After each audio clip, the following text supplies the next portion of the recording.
तो आज हम बात करने वाले हैं जोको विलिंग की किताब डिसिप्लिन इक्वल्स फ्रीडम के पीछे के एक बहुत ही दमदार आइडिया के बारे में। इसका जो मेन कॉन्सेप्ट है वो सुनने में थोड़ा उल्टा लग सकता है कि असली अनुशासन से ही असली आज़ादी मिलती है। चलिए इसे थोड़ा और समझते हैं। तो सवाल यही उठता है ना कि अनुशासन जो हमें एक तरह से बांधता है वो हमें आज़ाद कैसे कर सकता है। ये तो एक पहेली जैसी बात हो गई, लेकिन सच कहूं तो यही इस किताब का पूरा सार है और आज हम इसी पहेली को सुलझाएंगे। तो सबसे पहले आइए स्वतंत्रता के विरोधाभास को ही खोलकर देखते हैं। आखिर जब हम आज़ादी की बात करते हैं तो हमारा मतलब क्या होता है? देखिए, आज़ादी ना दो तरह की होती है।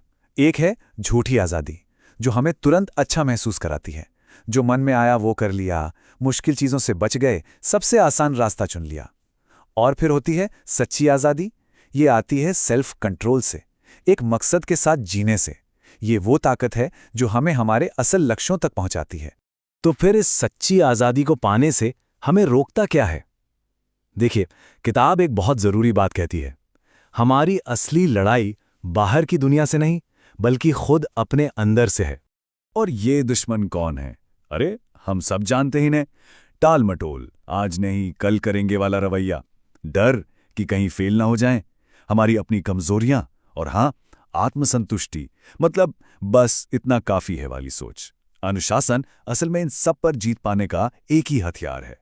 और ये समझना बहुत ज़रूरी है कि ये सिर्फ छोटी मोटी बुरी आदतें नहीं हैं।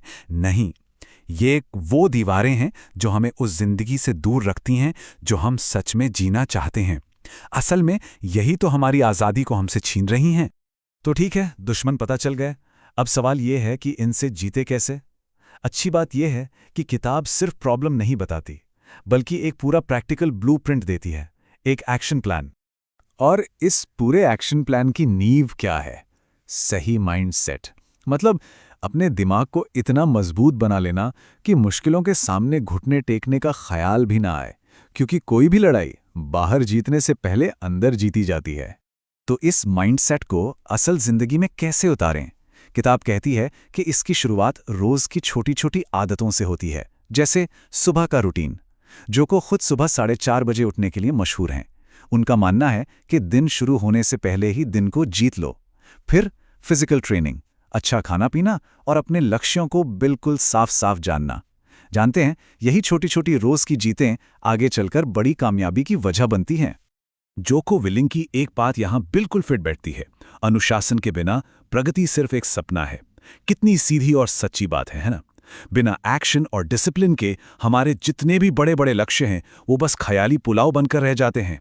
तो जब हम इन सब बातों को एक साथ जोड़कर देखते हैं तो क्या तस्वीर बनती है?